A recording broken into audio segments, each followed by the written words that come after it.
Welcome to Awakened Titans podcast with Lily Patrascu, mind-blowing conversations with influential business titans sharing how you can manifest abundance, love, joy, success through quantum awakening, quantum manifestation, quantum healing, quantum miracles, exponential business growth, and innovative products and services. Discover how to grow a multi-million-dollar business with telemarketing. In today's session, we have Richard Blank, and he has trained over 10,000 telemarketers over 2 decades. Now, the first question is, what's the secret to your success? Hi, Lily. The secret to my success, besides being on your podcast, is getting past your parents' guilt. Because if you can remove that sort of weight, then you can rise. Okay, what do you mean by that? Well, when you're growing up, sometimes you might be under pressure to follow in certain footsteps scholastically. You might need to marry somebody that your parents want you to, or just follow in certain traditions. And for me, I was under an enormous amount of pressure to go to Ivy League and study law and go into real estate. Well, my favorite class back in the day was Spanish. And I also doubled down on it and majored in it in college. And then when I was in my late 20s, I had a 1 in a million opportunity to move to Costa Rica, and I took it. And so sometimes you need to be selfish. And if you have a certain drive in your life and it will make you happy, you follow through with it.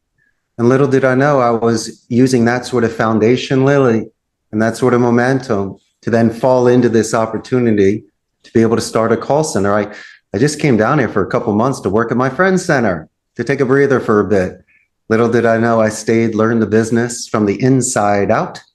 And then in my mid-30s, I threw my hat in the ring and started my company. And here we are 16 years later at 150 strong, I own my own building, and the stars were aligned. Wow, sounds impressive. So how can entrepreneurs leverage telemarketing to grow their business? That's an excellent question. I always believe that interpersonal communication over the phone is a means to an end.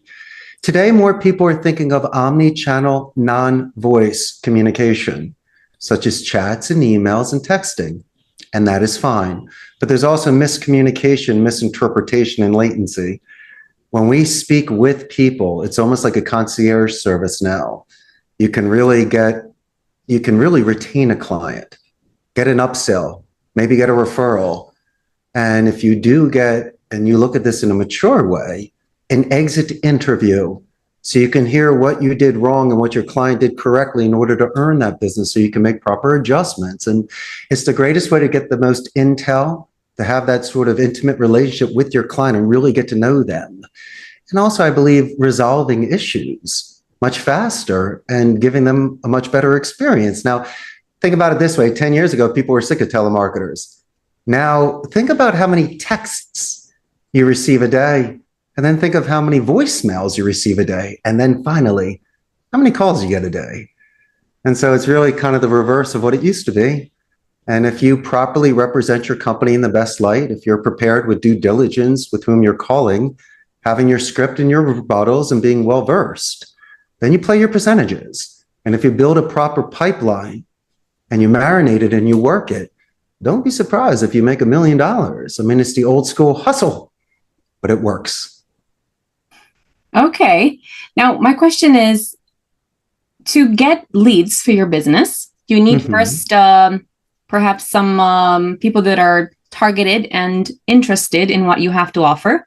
And then you also need perhaps some high-ticket closers who can help you to close the business. Now, these telemarketers that you have, are they doing both, or are they doing cold calling only to source relevant, targeted, interested buyers with money? That's a very intelligent question, Lily. I'm a 50-50. Half is inbound support, and then the other half is appointment setting, lead generation. And you are correct. There are closers out there. It's a very small percentage, and they're incredible in regards to their art of speech and their skills.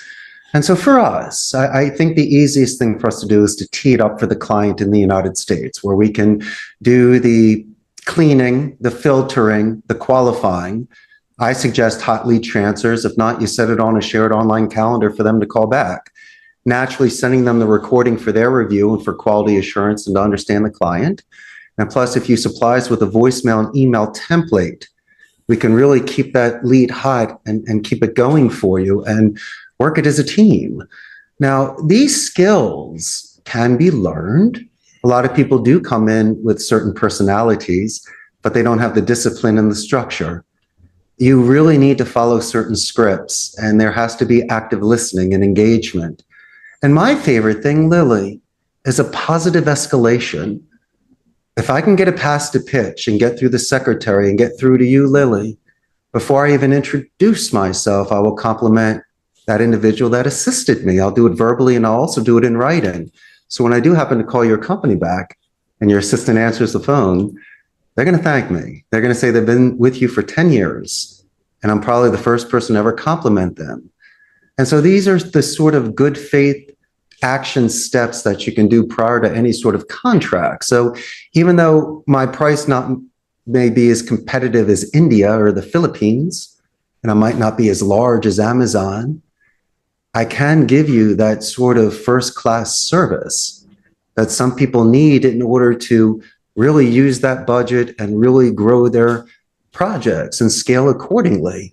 But I tell you what, it's to offset the time that people just do not have. An insurance agent, real estate, guys that work in travel or transportation, any sort of industry, any sort of medium, as long as it's not gray area and illegal, we're more than willing to listen. And if there is that sort of agreement, so we can supply each other with the resources we need to be successful, that's fine. But don't expect me to squeeze a month's worth of work out of 100 leads. And if you're not picking up the phone and if you're not following through on the appointments. And so there really needs to be, and especially on my end, because this is my wheelhouse, I reverse qualify. I will ask you 1,000 questions to make sure it's not because of me or you, Lily, but the 50 people we have to hire, if you're not prepared, they're just going to quit, or they're going to think that you're a joke, or they're going to test you for a couple of days in training and nesting, and then leave and want to get paid for it because we wasted their time. And so the market speaks. As long as we can offer something with leverage and a competitive angle, there's no reason why you can't build a team. But we do send out pre-launch checklists. We explain quality control. The CTO of my company sends out specific tech specs so I can set your computers up. I can have the CRM going. So, I mean, there is at least some preparation prior to. So at least when the agents come in, we're turnkey ready. Sounds great. What's the typical closing rate for, I guess it depends on the industry and depends on the product and depends on how expensive it is. But what is the typical closing rate for a high ticket closer that you may have in your team? How about some other metrics first, my friend? Why don't we look at the call to contact ratios first? I'll take your closing. We'll get there in a minute. I want to know how many calls I'm making, 100 calls. How many times do I get to speak to Lily? And then let me look at the average talk time. Is there wrap-up time? Is there any sort of selling for time or commitment prior to the contract? And so there are, we call them dispositions in order to gauge the temperature of the call and the sort of work that needs to be done. But I tell you what, if it's something as simple as a movies and music campaign that I have, for an example, the people that are calling into us are already existing clients. Now, my metric that I'd be looking at are the upsells. Of course, they're calling in for the Elvis Presley album, but let me see if I can sell them John Wayne movies, or sell them some sort of package. Or what we do is if we're prospecting, like for transportation companies, for an example, we're seeing how much shipping somebody is doing for a month. Your closing percentage really depends on the quality of the lead that I turn in with you. Now, some people can be facetious. I've seen it with real estate where they overvalue their homes, or when you show up, they try to, get you for different points. But, if you can get a clear quality lead, then once again, it makes it easier for the individual closing. And the ones that have that skill that you see in Hollywood, those are the ones that force hands and twist arms. If there is a natural relationship where both people leave things on the table, you don't have to push. In fact, the individuals that you're saying are lead gens, they can take the ball in the end zone, because as long as they have checkpoints as long as they're engaged, as long as they're prepared and have their answers, it's okay.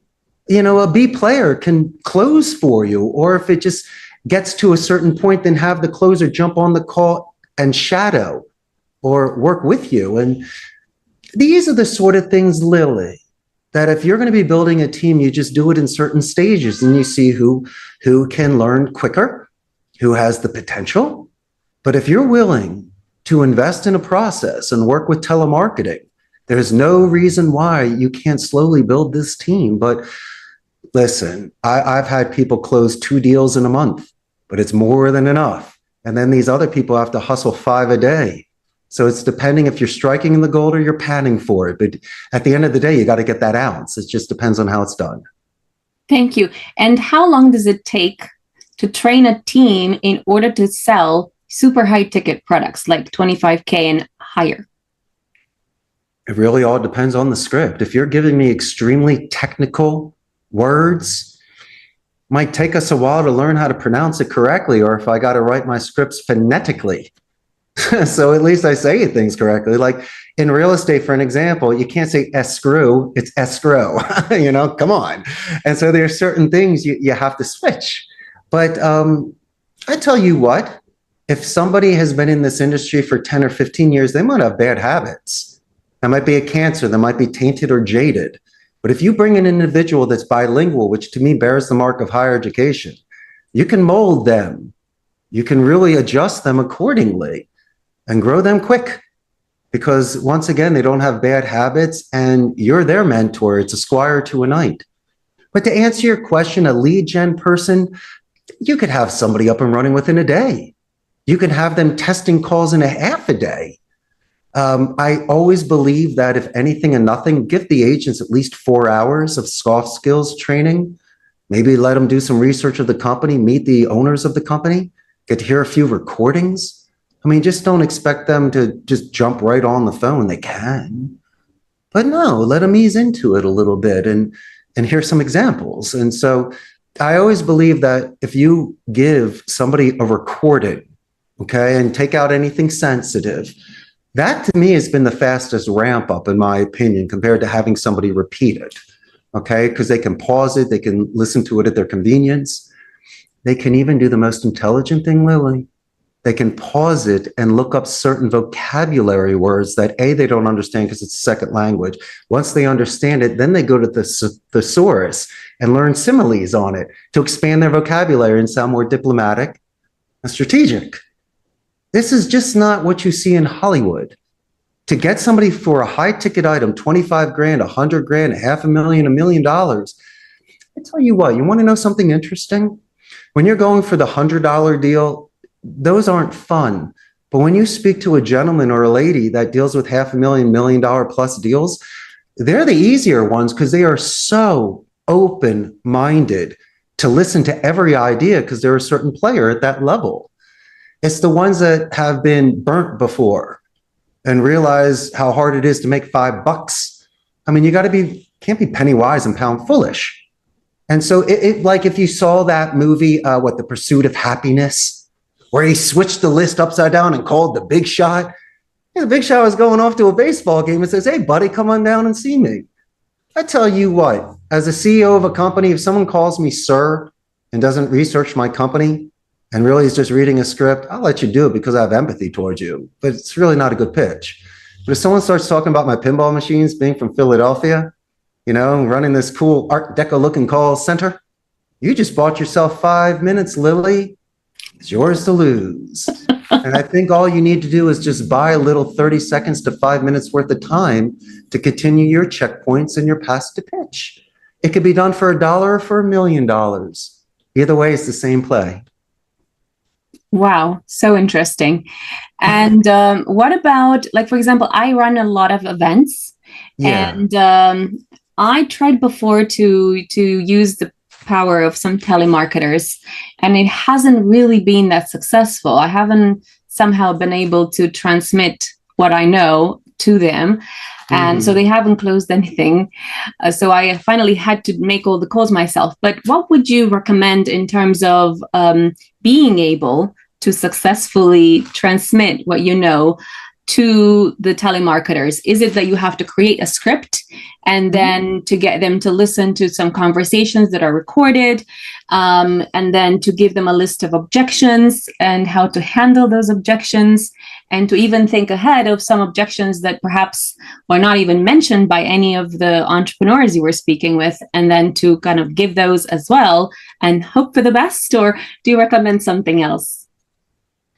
Any gambler knows percentages. Of course, you hope for the best, but you have to play the right play. I believe in right bus, right seat.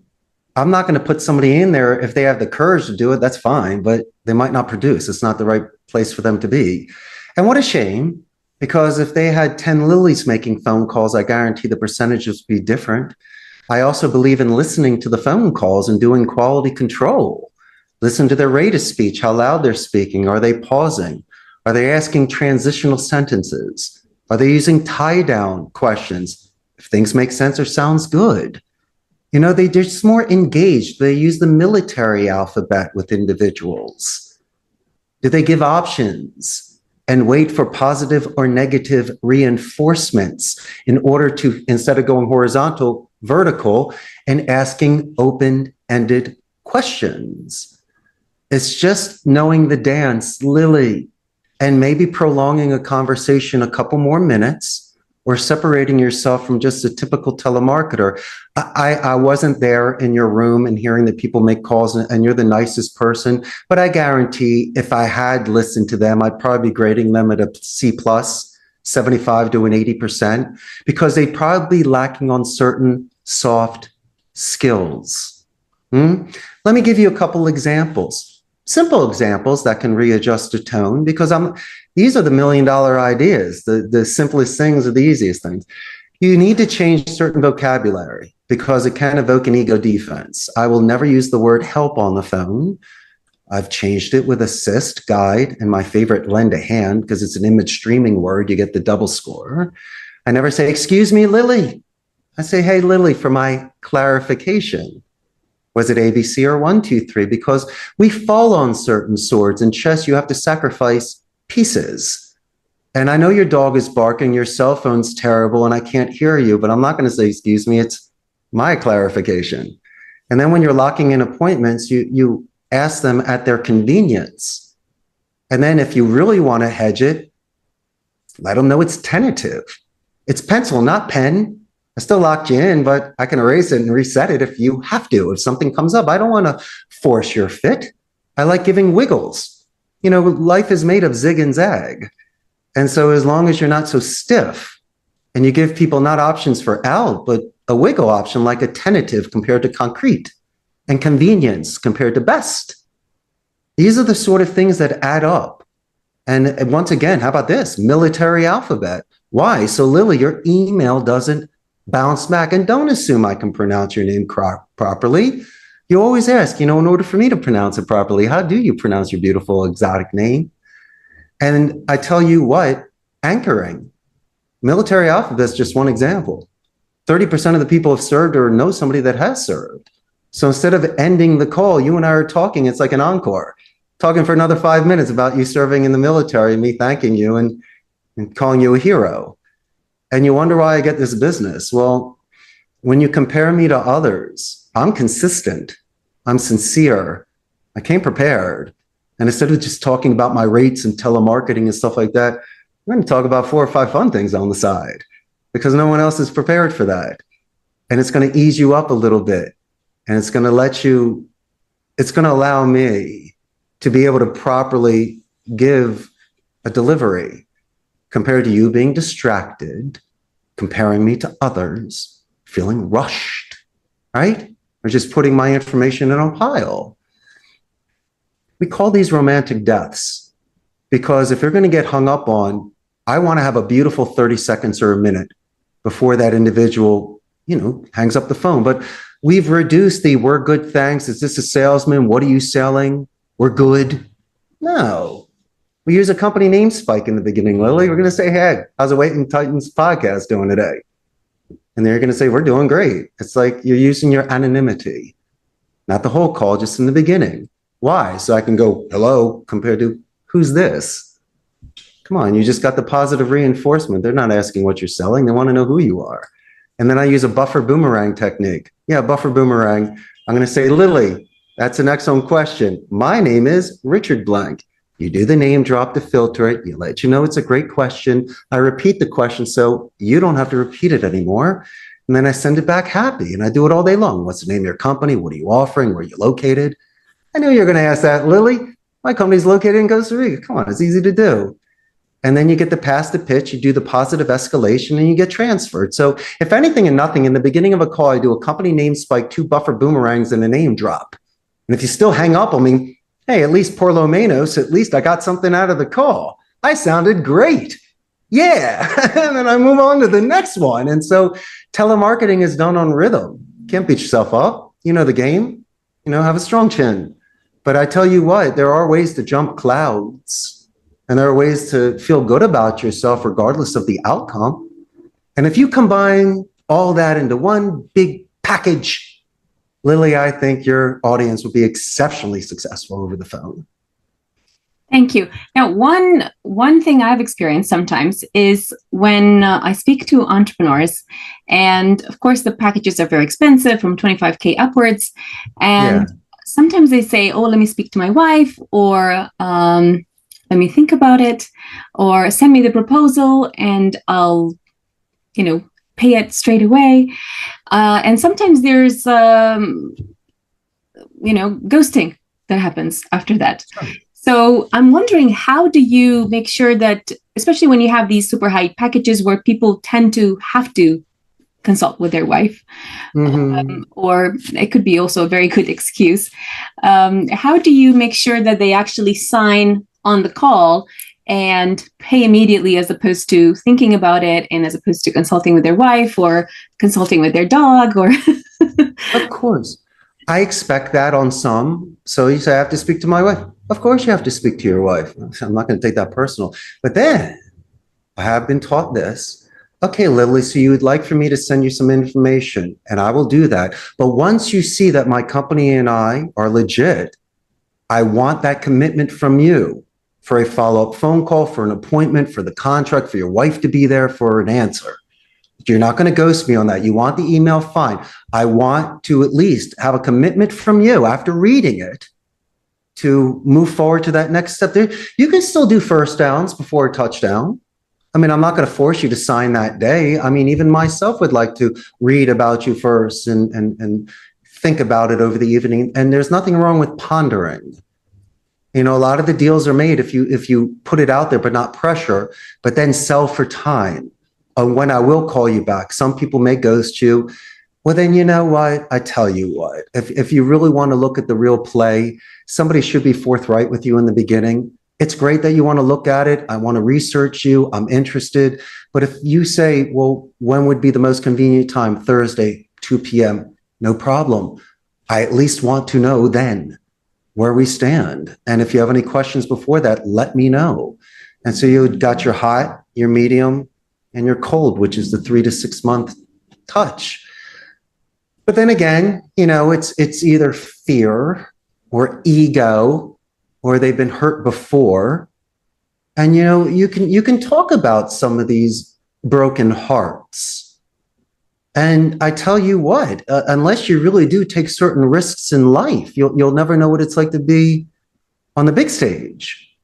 And so, like when you watch the stock movies like Boiler Room or Glenn Ross, or that was real estate, but Boiler Room and things like that, and Wolf of Wall Street, what they do is a sense of urgency.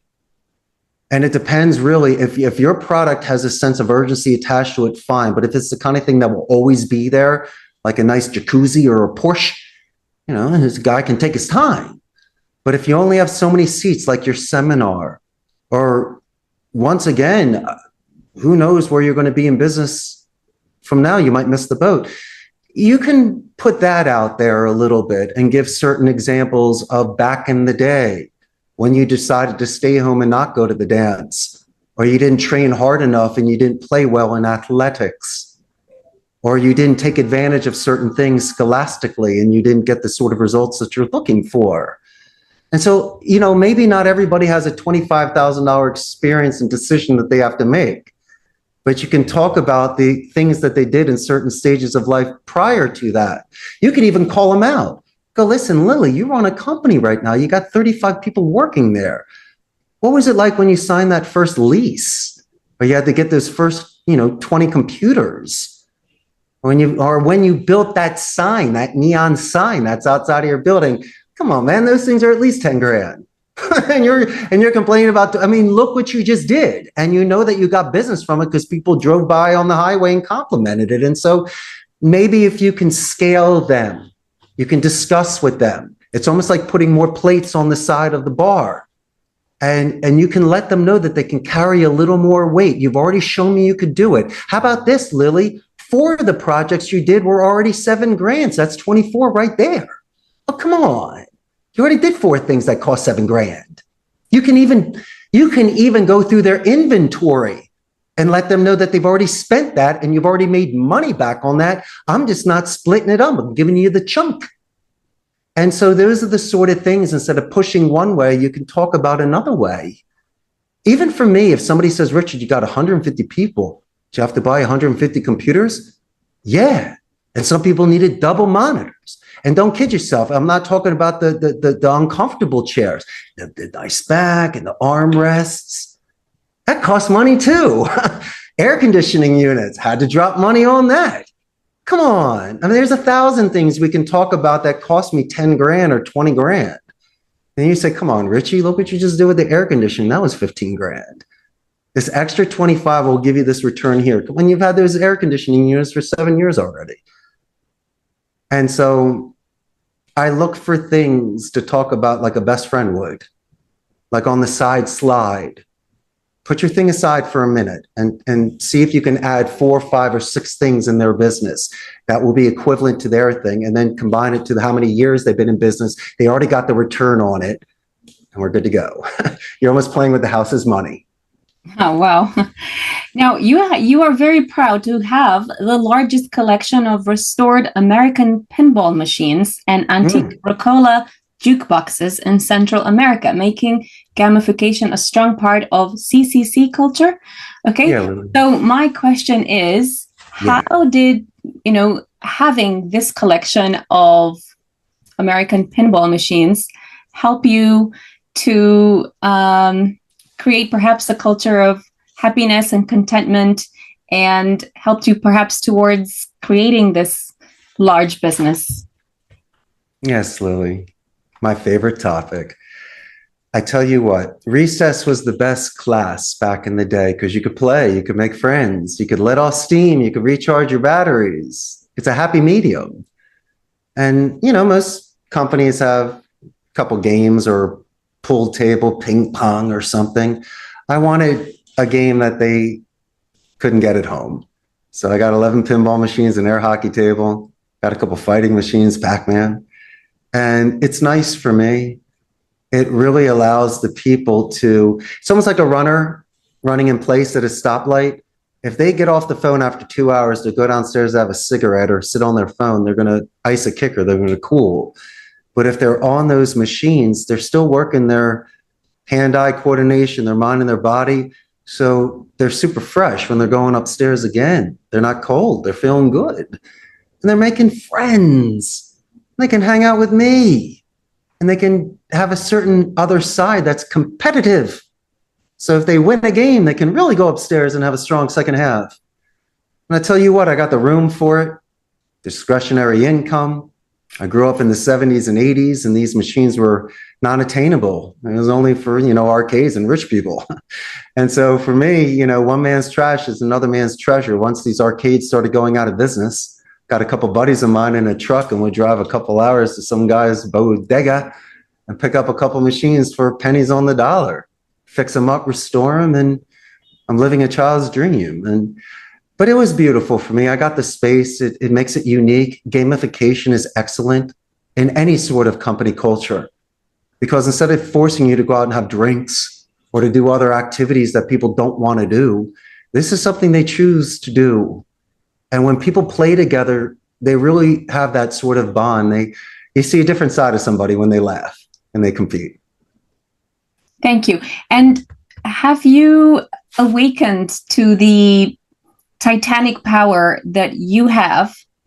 And did that help you to build this massive business? Or what was a catalyst for you to build this business? There was only one way. I needed to delegate. I'm a guest in this country. And let's be realistic. I do not have a degree in Cisco and servers and programming. I needed a CTO. I don't know the labor laws. I needed an attorney. And mathematics to me is a chore. So I needed an accountant, human resources director, supervisor, security, you name it. I'm the trunk of the tree, Lily. I needed branches and roots in order for me to survive down here. And so it's about letting go and having faith in others. Have I been disappointed? Yes. There are some people that have not been the right fit and have not done very good things. But on the flip side, I've worked with people for over a decade. And that sort of fidelity to me was enough reinforcement for me to keep on going. The market speaks. They could quit today and be hired by Amazon tomorrow. Why would they continue to be here and to walk with me and to work with me? Well, maybe I did something right, the way that we were raised by our parents and our grandparents, to really show sincerity and empathy, give people second chances, maybe by calling the balls and the strikes, Lily, and giving them a little bit of guilt and trying to balance their bike and praise them when necessary. And so these are the only things that I really knew and the friends that I made that have lasted. And I know today is a little bit different. The kids are on their phone and you know, influencers, and I think it's wonderful, but there was nothing better than just hanging out with your buddies, lying on some grass, looking at the stars and talking about life. And those are your best friends because they saw you at your greatest and worst moments, especially when you were vulnerable, made you powerful. And that's why you have these best friends. Now, I'm not a weak man, but I'm a real man. And sometimes I take things personal because if you're going to start strong with me, you should end strong as well. There's a huge attrition rate in this industry. But Lily, my attrition is natural. I'm going to lose somebody because it's closer to their home. It's a better schedule for their school or their girlfriend works there. But they'll never get the walk of shame. Lily, I'm not going to make you cry. And my ego is fine. I don't need to yell at you or threaten you because you could always quit. I'll bend you. I won't break you. But I need to get you better. I have to get you stronger, more self-reliant and more self-confident. And if I'm able to pay it forward in some sort of way to make you that much more stable and determined, that's how I believe leaders are made. Because as I'm going to say it before, the market speaks. If no one's standing behind you, you have no support. And it's very humbling. And so if you can control your emotions and your impulse control, maybe become a little more mature when it comes to financial responsibility and ethics and things like that, then you are the right person to be put into that position with such responsibility and pressure that you can handle it. And if you can, then the riches are yours. You have a very nice life and buy stuff. But, you know, gold and jewels lose its luster. I mean, there's only so many dinners you can eat. But if you're in a position of leverage and of authority or some sort of influence, do the right thing. Use that fire for warmth and light. Don't use it to burn people because it's a very special power and it should be used correctly. Thank you so much, Richard. You have shared so much rich information and you have definitely left a lot of blanks that need to be filled with a lot more information. That's the reason why people should reach out to you to discover more about how to grow a multi-million-dollar business with telemarketing. Follow us for more interviews with world's most influential business titans, providing you with the insights to awaken to your full potential so you can get paid to be yourself, find true happiness, and manifest anything you desire.